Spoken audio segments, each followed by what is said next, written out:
So we welcome. We welcome debaters to this round of this motion of advocacy groups. Are we ready to begin? Yes. Okay. We now welcome the first speaker of the proposition to open their bench and this debate. We remind you that we have 2.5 minutes on the clock whenever you say the first word, and your time will start now. This House is in favor of the motion which states that environmental advocacy groups should prioritize lobbying governments to change environmental policy rather than convincing individuals to take responsibility for their contribution to environmental damage. Some consequences the industry makes on the environment are global warming, wildlife extinction, and the pollution of air, water, and soil. We believe that industries have a great impact on the trajectory of our planet. They are the root of most of the contamination, and by creating new environmental policies, a great advantage to get to the goal will be gained. Meaning that in case of not doing any changes in the environmental policies, the actual percentage of the damage caused by the industries will increase. In the case of doing the changes, the amount of pollution will decrease in a huge way, improving the quality of the air and water that will help to improve people's health. Also, we propose the banning of harmful chemicals to improve the health of the people and of the environment as a crucial movement to improve the quality of life in society. If the chemical ban happens, the industry will have to adapt and find new ways to produce their manufacturing while respecting the law and start to reduce the damage in the environment. If the ban does not happen, industries will still be using harmful chemicals that affect the health of people and the environment just because create more profit margin for them. The U.S. chemical policy is the perfect example. This would save lives and ecosystem. This law was reformed last year alongside with the banning of more than 60,000 harmful chemicals and the approval of only around 20,000 for commercial use. This means the government have the power to limit and reduce their conscious impact on the environment. We support and stand for the position that defends the idea that governments should be responsible for changing environmental policies for the industries and companies in order to accomplish the goal set in the Sustainable Development Goals. We are going to demonstrate that the proposals that we state for the governments are realistic, approachable, and better than a simple no-stress campaign. Thank you, Mr. Speaker.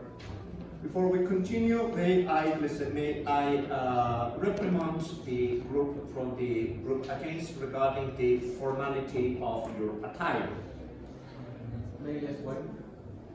It was considered to be suit and ties. I was informed by your teacher that ties are not necessary for the video. Yes. Case noted. I refrained and I take it back. And thank you. We now ask the third speaker of the opposition to start a cross-examination to the first speaker. Oh. I thought we weren't allowed to have like cell phones or laptops. It is recording. It is recording. It is recording. So remember, you can record and you should. Yeah, we are. If you like, we can share it. That would assume us time. Thank you. We ask the third speaker of the opposition to start a cross-examination to the first speaker of the proposition. Mr. Speaker.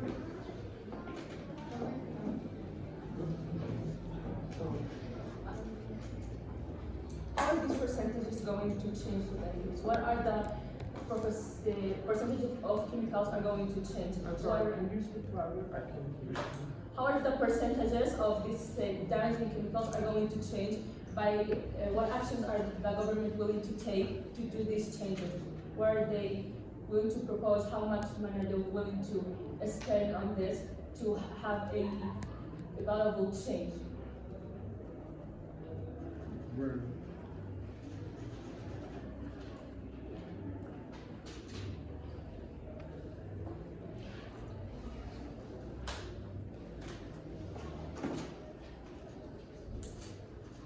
May I remind the speaker that the time is running, and if you stay silent for too long, your time will be due.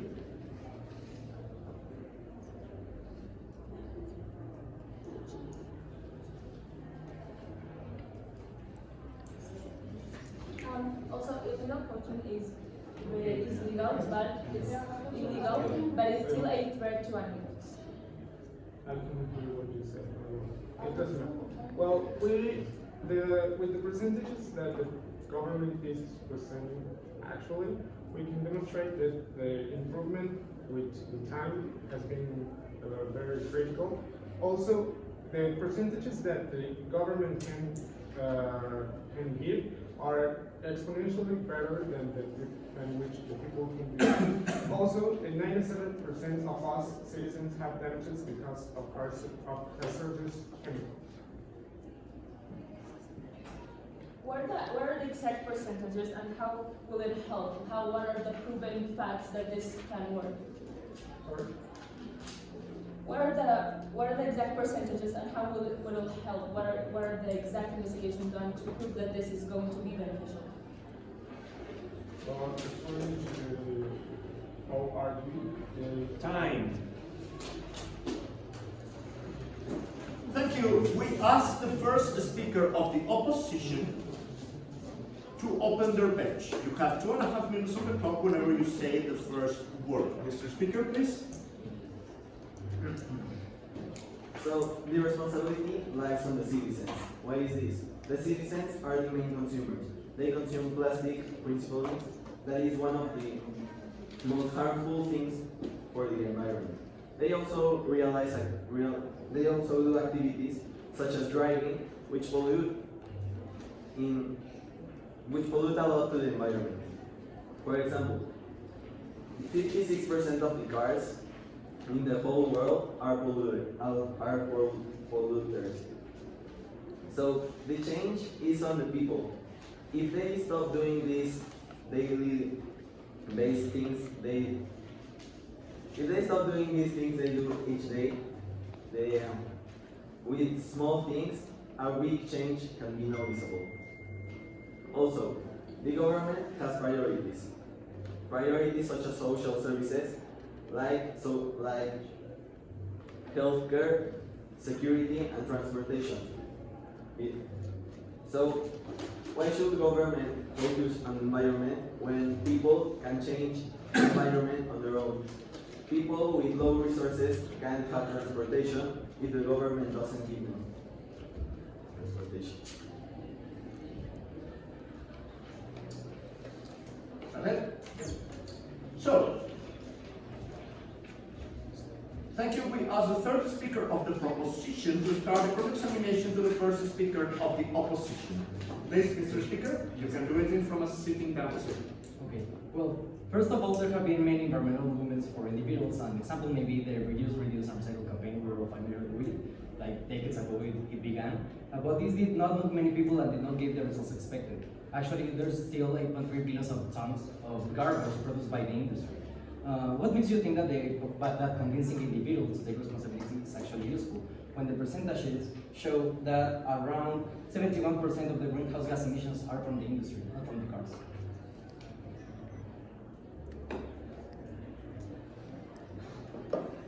Okay, so you said that individuals. Can you repeat the first sentence of the question? There have been many environmental movements for individuals. An example may be the Reduce, and Recycle campaign. So there has also been a lot of movements for the government. Example, the government has the routes for bikes, but individual doesn't use them. This is why the individual is the responsible that has to do these small changes, like using bike and doing things to make a real change. Well, first of all, how can you assure that people will start taking responsibility? This has not happened. Only a few percentage of people are still trying to change the environmental policies because they have to change their habits and their commodities. So basically, it's not very easy to change people. And how has that come and how has that improved? Well, within the years, what this can be done, such as, for example, the electric cars. These are new things that are coming up, and these are convenient for the individual. Well, yes, but these electric cars are very expensive. People don't want to buy them. Well, but there are also incentives that the government will pay you to use these things. Okay, Well, I remind both motions that if you stay for a silent for too long, your time will be yielded. Thank you. We welcome now the second speaker of the proposition to continue with your case. You have 2.5 minutes on the clock whenever you start speaking. Please, Mr. Speaker. Well, first I want to thank you, because you just said that the government is making incentives to help the individuals. Yeah, but the government is making incentives, the government is making changes. Now, first, complementing the first argument we mentioned, one of the main policies that the government can implement is a cap and trade. The cap and trade policies is creating and managing the amount of GHG gases by creating a beneficial market for the state. One of the main reasons that it could be difficult for the government to take action is because of the economic consequences. However, cap and trade is a way that lets the market find its way and find the cheapest way to cut emissions. For example, according to the EDF, Environmental Defense Fund, in the European Union's emissions trading system, capped emissions from stationary structures were 26% lower in 2016 than when the program started in 2005. Now, supporting evidence of the CPSC, the Consumer Product Safety Commission, shows that these chemicals that are in process of being banned don't stay in the products that we buy, but instead they go out into the air and stick into the surfaces in our houses. Children and adults can breathe in, eat them, and when they touch those surfaces and then handle food, they can ingest them. As a result, 97% of US residents have measurable quantities of toxic flame retardants in their blood. Not only these harmful chemicals are deteriorating the health of our citizens, but also the health of the planet. According to the European Commission's, biocides, pesticides, and chemical waste are the main pollutants. For example, around 400 million tons of hazardous chemical waste are thrown or produced each year by the industry. With all these statistics, it's clear that it's impossible for individuals to create and start an appropriate change. Another key point that needs to be addressed is that when a product is already produced, it will cause pollution. Not only at the end of its lifetime, for example plastic or like plastic straws, but also since the natural resources are collected to create it. These actions, the actions that the citizens have been making in order to reduce the problem, such as reusing recycling, means nothing compared to the quantity of pollution produced annually and its side effects.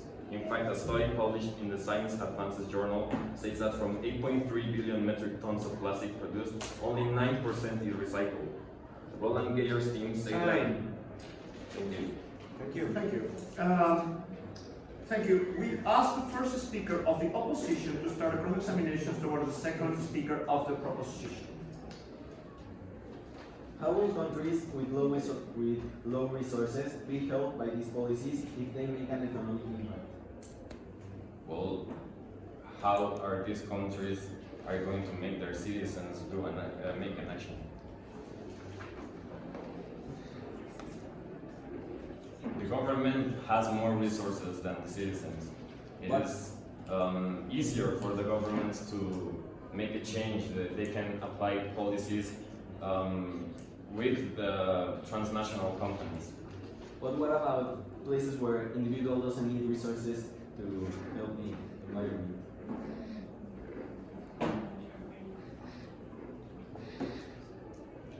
Can you repeat the question? But what about places where people don't need resources to help the environment? What do you mean don't need resources to help the environment? That doesn't make sense. Also, the governments can pass laws, the citizens cannot. The government doesn't need resources to pass laws. But for their own means?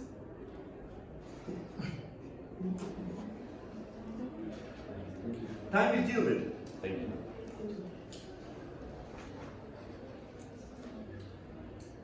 We now welcome the second speaker of the opposition to continue with their case. You have 2.5 minutes on the clock whenever you say the first word. Please, Mr. Speaker, you can start. 3.5 million people die every year because of air pollution. course, this is a fact that you would have to know if you're talking about the environment. Now, 22% of this is created by an industry which is very common. Everyone knows about it. It's about how cheap labor in Asian countries, great products, cheap products, cheap phones, toys, and everything that makes a lot of pollution, right? And then these products are then exported to Western markets such as Europe and North America. Now, if we could then control the demand for these type of products, for these cheap products from China and other surrounding countries that have low labor rates, for wages, low wages, then if we could control this demand, which is a huge demand, which is a $1 billion industry, well, various $1 billion, if we could just cut the demand by half, we would be able to create an effect equal to the planting 7.5 billion trees around the world. Now, I like a lot that you said that the government has more resources and is able to deal with transatlantic companies. Well, these companies are the same companies that lobby against the government to stop policies from making. Like, for example, not for nothing, the plastic industry lobbies $100 million a year to lobby the government to stop making policies regulating plastics. And this is a huge amount of money, and it's not only about plastics. It's also about oil industries that spend millions of dollars spending on lobbying governments in order to relax the policies imposed on them so that they can continue doing their business. Now, using these restrictions, is the government really that well equipped to deal with these environmental changes? I mean, really, the only reason companies are doing this is so that they can sell food to the people of various markets, of every market. Like, for example, Just for a timeout. How much? Uh, Let's see, let's say 1 minute. 1 minute. Right, you have that time.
Please, speakers, take your places.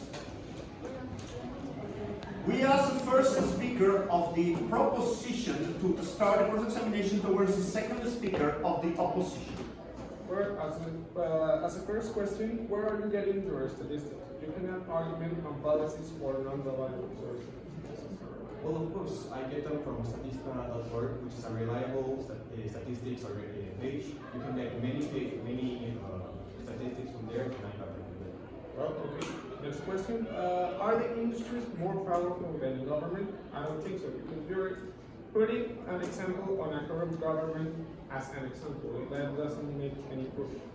Also, if it's done by the industry, where are the citizens? You're not mentioning the citizens, and you're telling that it's all about the industry. So then we are going to, if we are saying that the government can do changes in the industry to make a big change. You are not saying anything about the citizens. Where are they? Well, of course, I mentioned the citizens. Well, the industries, the only reason they're lobbying, as I already mentioned, was so that they can sell to the citizens. And as I was about to explain, since I had the time cut off, citizens, they have to be able to control their demand.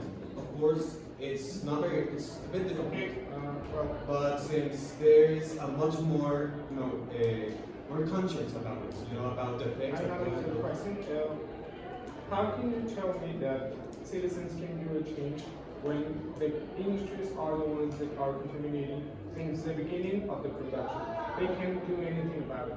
So just a government can do a change in the laws, producing anything, a big change, so industries can improve their. Also, any campaign has any proof that they created a change such as the ones that government can do in this such problem. I'm sorry, I didn't understand. Did you say that people cannot see that change that industries make? Exactly. The Well, of industries, course they can see the changes. I mean, no, I mean, hundreds of citizens billions can of do a billions of change pounds are on the sent beginning to of the CO2. production. Order. Citizens can do a change at the beginning of the production. They have no power. The government does. Time. Thank you. We ask the third speaker of the proposition to close the bench. You have 2.5 minutes on the clock whenever you start the same to say the first word. Mr. Speaker, go. During this debate, we were able to demonstrate why it is better to prioritize lobbying governments to change environmental policies rather than convincing individuals to take responsibility for their contribution to the environmental damage. This position is the most efficient way because, according to Acciona, the environmental advocacy group, the industry contributes for more than 71% of the greenhouse gas emissions, as I already told you. This percentage shows how you can improve in a more rapid way the environmental damage if we follow this path, rather than getting up to the solution with the 29% of the causes. This means even if the emissions that individuals produce are eliminated, a lot of greenhouse gas emissions are still being produced. Thus, no significant change can be made individually. In fact, the World Health Organization says that air pollution is responsible for almost 25% of all lung and heart diseases around the globe, and that it is the cause of 29% of all lung cancer deaths. With the passing of time, these percentages of diseases and deaths only get bigger. Government legislations come faster than convincing millions of people to change their habits while changing their industry. People will not have the option to choose if they want to change their commodities or not. But also, people will not just be forced to be part of this change. As a repercussion, a socially responsible industry can inspire individuals to make a change and create a snowball effect that gets bigger and bigger with time. The life of millions of people, animals, and plants are in danger as we speak. We need to stop having the topic mentality that every person is going to assume the responsibility of their actions. And instead, we need to think objectively and optimize time for the benefit of all. Do we aspire as a society for a greater and faster change by addressing the problem from its root? Thank you very much.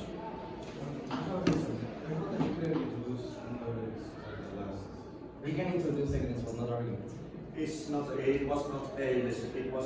an argument, it was an It's example. It was an example. It was not. You can do the same. Yeah, granted.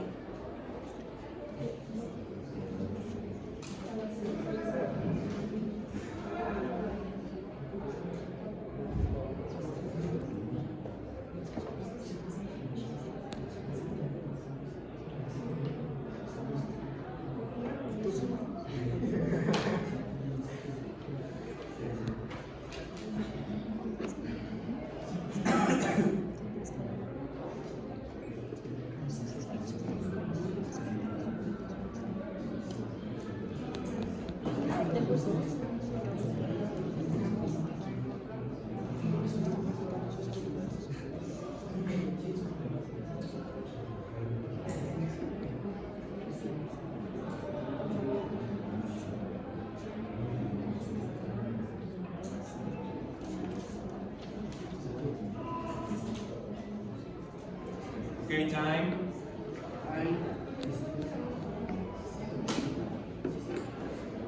Finally, we ask the third speaker of the opposition to close the bench and this debate. Here, Madam Speaker. So we have clearly proven that the motion is invalid because we use very clear data and has been accepted from experts in the subject like economists and environmentalists.